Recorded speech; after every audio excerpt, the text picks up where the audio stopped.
Acompáñame en busca de un fantasma. Sus orígenes se esconden entre la bruma del pasado. Es un mito universal que trasciende al tiempo. Recorramos la senda tortuosa que une leyenda con historia. La sangre siempre se mezcla con la arena, como la verdad con la mentira. Partimos en busca del rey Arturo.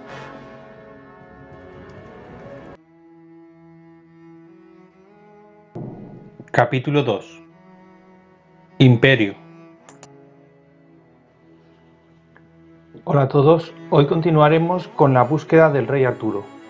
Todo lo que conocemos, la tabla redonda, los caballeros, todo ese mundo mágico que se ha retratado infinidad de veces en la televisión o en el cine, comienzan en una época muy especial, comienzan a tomar forma a lo largo del siglo XII. Es en ese momento donde el contexto hace que nazcan estos caballeros, que nazca este mundo.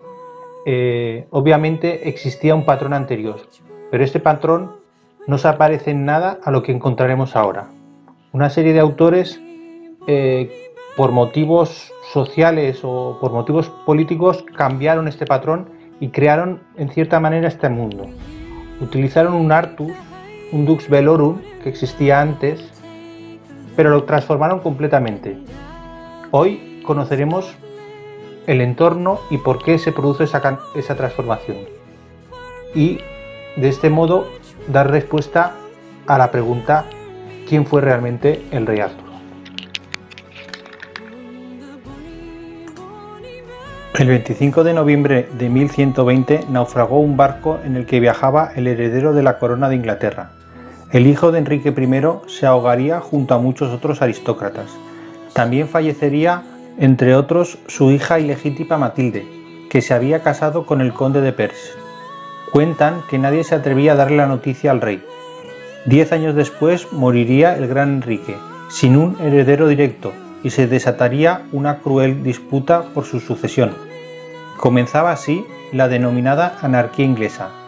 Jamás el hundimiento de un barco trajo tanta desdicha a los que viajaban en él como los que no lo hacían. Es en este periodo cuando un canónigo originario de la pequeña villa galesa de Monmouth crearía su obra más famosa, la historia de los reyes de Britania. En esta crónica se recorría el pasado de la isla.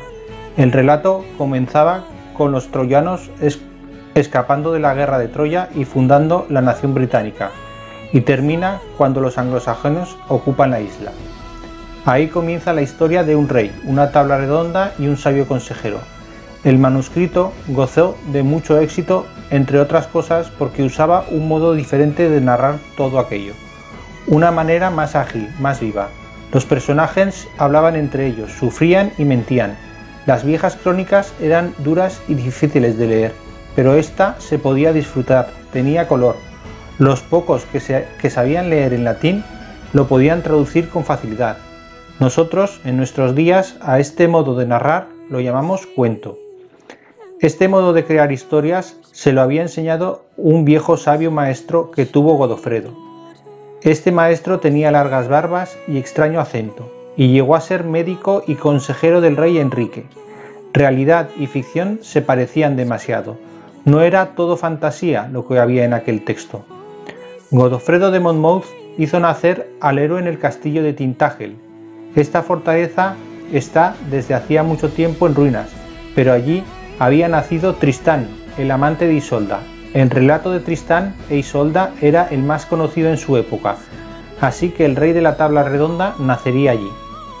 Finalmente, aquel periodo de anarquía terminó con la llegada al trono de Enrique II. Pronto, el nuevo rey se casaría con Leonor de Aquitania.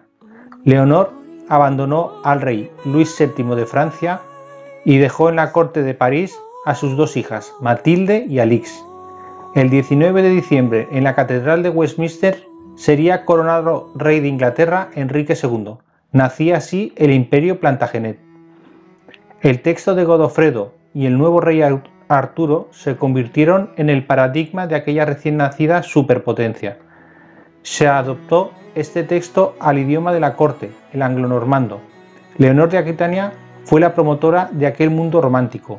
Lejos estaban los años en los que aquel Dux Velorum aparecía por primera vez. En el siglo XII, el imperio que ayudó a conformar la señora de Aquitania ensalzó el amor cortés. Arturo era más que un rey, era el modelo a seguir. Esto era algo nuevo, pero crecería y se enriquecería con los versos del más grande de los trovadores de aquella época.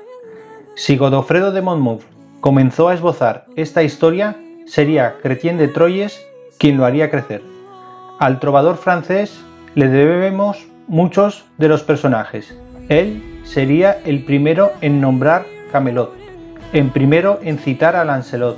De sus versos nacería la Dama del Lago. Toda esta leyenda se conformó en unas décadas.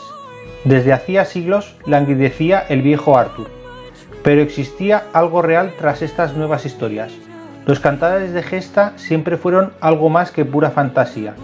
Los nombres de aquellos personajes podían ser solo seudónimos para ocultar sus verdaderos rostros. ¿Pero dónde? ¿De qué lugar o de qué tiempo estaban hablando? ¿Dónde estaba la fuente de la que emanaba aquel nuevo mundo?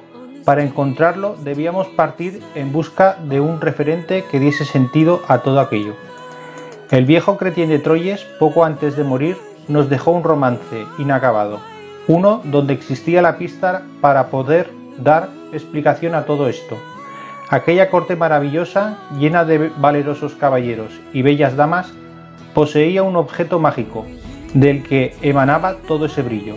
Para resolver el enigma de quién fue el rey Arturo, debíamos partir en pos de la más escurridiza de las reliquias, debíamos partir en busca del Grial.